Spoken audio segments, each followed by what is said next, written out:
So we're going to do a little segue and talk about negotiation and conflict resolution in civil wars. And it's a segue because we have been focusing on the role of international actors in contributing to conflict resolution or influencing civil wars. And I think it's worth sort of circling back and talking a little bit about what we think we know about conflict resolution to lay a foundation for why international actors can be so effective and maybe even necessary in thinking about conflict resolution in civil wars. And so this is going to lay a foundation for this idea of ripeness theory, which I'll introduce and then talk about sort of different ways in which we think conflicts become ripe for resolution. So I'll just begin by saying that conflict resolution, negotiated settlements, mediated settlements in civil wars are a fairly new phenomenon. During the Cold War, they were exceedingly rare. Depending on how you count, you may end up with no examples of negotiated settlements in civil wars. In the post-Cold War period, however, negotiation has been the most common way in which civil wars end. Something 55 to 60% of civil wars end in negotiated settlement. So that's a dramatic change in the patterns that we've seen, and also kind of maybe suggests to us that negotiated settlements in civil wars really are embedded in something that's happening in the broader international system, because we saw that change from the Cold War period to the post-Cold War period. I will note that negotiated settlements to civil wars are not necessarily as durable as situations in which one side wins a out-and-out military victory, although you're less likely to get genocide out of a negotiated settlement. So that is maybe a point in the favor of negotiated settlements. But negotiated settlements are not easy.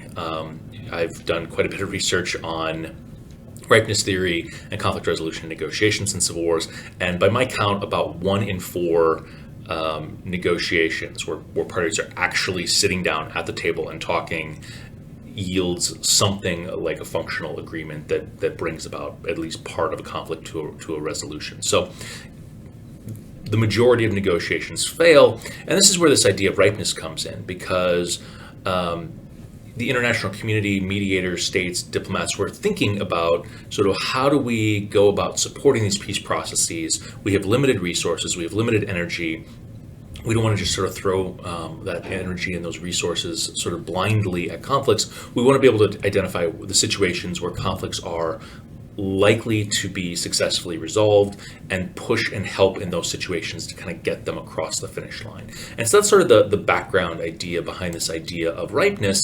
And it was argued by sort of the handful of scholars in the 1990s who kind of pioneered this idea of ripeness, chief among them Bill Zartman, that in order to get a conflict to resolve, you needed something that was disrupting the stability of that conflict, right? That the parties had reached a point where they had decided that they were going to use violence to resolve their differences, and that pattern kind of has the effect of reinforcing some of that hostility. So sometimes we describe this as a conflict becoming twice dominant, where there's the initial issue that you're fighting over that's part of the problem, but then the act of fighting, that conflict kind of entrenches that hostility, that animosity, that bitterness into the conflict participants, and so that also becomes part of the conflict. It becomes rooted in their identity of being in conflict with this other party,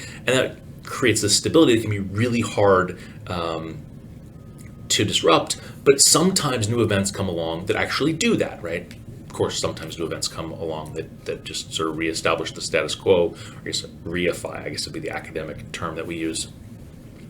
But when you do get something that sort of shifts that pattern, particularly around two beliefs, you have a conflict that might be ripe for resolution. So belief number one that needs to change is the parties have to believe that conflict resolution, negotiated settlement, mediation, that it's possible to get out of the fighting situation through some sort of conflict resolution process. If you don't believe that, you're just going to continue along the path of fighting because there's no other alternative. So you have to create that belief. And likely that belief is not there. If it was there, parties wouldn't have reached that point of fighting to begin with. The second belief that has to shift is that conflict resolution is actually desirable. And so again, if parties didn't believe that conflict was an appropriate strategy to get what they were looking for, they wouldn't have started fighting to begin with. Something has to change where they start saying, I don't want to be in this dynamic anymore. I want to do something else. And so those are two changes that really occur in the minds and the perception of conflict participants. But without those changes, ripeness theory argues you're not going to get a break from that conflict pattern. Okay, so how do you get those changes in people's minds? Well, there have been a whole host of things that have been kind of identified as having potential, right? So it could just be as simple as a dramatic peace overture on the part of one party to just get the process rolling, right? And so if I didn't expect a peace overture and suddenly the other side sort of is throwing open the door, I might, that might have the effect. It might make me think, wow, actually we could negotiate and maybe get some progress this time. And maybe that's desirable. Maybe that's sufficient to get the desirability. It's been argued, and I've actually done a little bit of digging into this, that the kind of background of the leader might matter. Their sort of position within the state, whether they're coming from a position of power, they've got the legislature behind them, versus a position of weakness. They're overseeing a very weak and divided coalition. That can have an effect on whether or not parties are actually willing to engage in negotiations when these overtures happen. It's also oftentimes argued that the status of a leader is like a dove or a moderate or a hardliner can matter. That these overtures coming from hardliners are maybe more likely to produce that shift in perception. So the sort of colloquial expression is only Nixon can go to China, which I realize is a little bit dated, but President Nixon began his career in politics very, very much as a virulent anti-communist. He held hearings and investigated Alger Hiss, and it was essentially one step down from sort of McCarthyism of hunting for communists all over the U.S. government.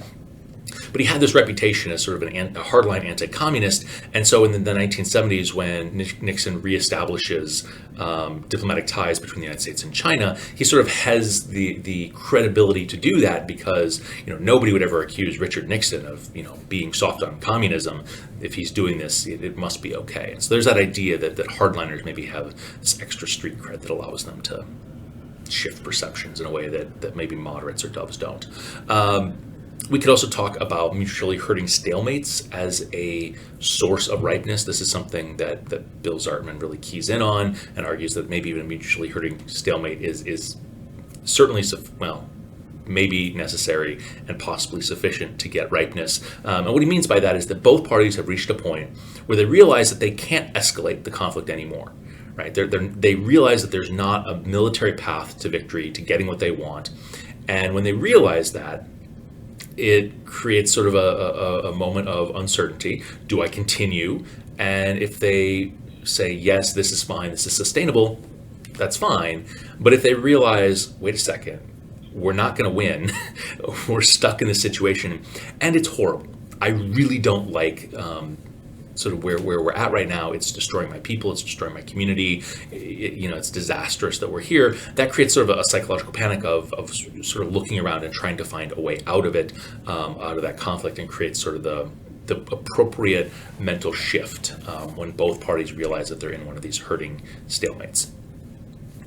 We could also find that similar kind of dynamic if there's sort of a fear of a cataclysmic event. And so you might argue that the Cuban Missile Crisis between the United States and the Soviet Union, when the U.S. and the Soviet Union came within a hair's breadth of nuclear annihilation, maybe shifted the thinking in the two parties and created space for a détente, of maybe softening or a warming of relations that reduced some of the tensions of the Cold War. I think in the 2000s there was a tsunami or a typhoon, I believe, that went through and just decimated Aceh in Indonesia.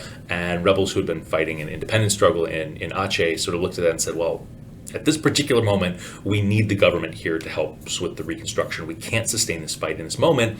It's going to be disastrous for our people and for our community. And so whatever concerns we had, we're going to put those on hold and sort of rebuild, because we're at a moment of, if we don't do this, it's going to be cataclysmic.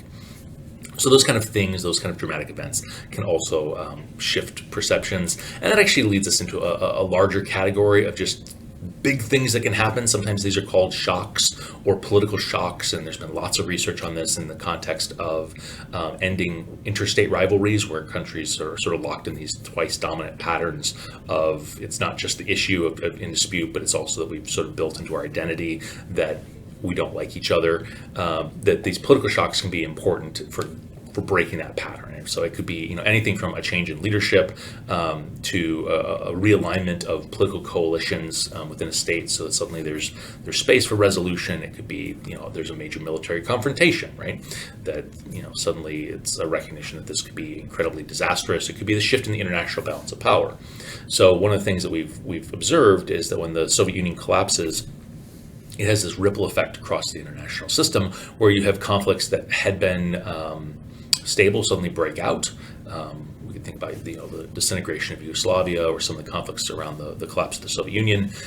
We also have situations in which you have conflicts that have been ongoing that suddenly just end. And sometimes they end through military victory by one side. So in Afghanistan, suddenly the collapse of the Soviet Union means that there's not cash and guns flowing to the Soviet-backed government, and the Mujahideen fighters are able to oust them fairly quickly. But in other places, you get parties saying, well, things have changed, we're not really sure what that looks like. Maybe now is a good time to sit down and negotiate and figure out what an alternate path forward can look like.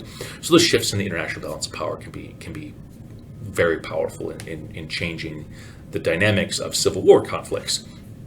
Or it could just be something as simple as the loss of a patron, forcing an actor to sort of step back and rethink about whether or not they can sustain this conflict and start looking for a way out. But again, as with all of these things, as with all of ripeness theory, it's not necessarily the external thing that's making the change. It's the shift in the perception of the conflict participants on two dimensions. It's possible to get a conflict resolved through negotiation or some other similar kind of approach, and I want to do that. The status quo is not sustainable. And if you have those two things, we feel like that's a good indicator that the conflict is ripe for resolution. Doesn't guarantee you'll get it, but it's a moment in which it might make sense to invest some resources in trying to push that conflict across the finish line and get it resolved.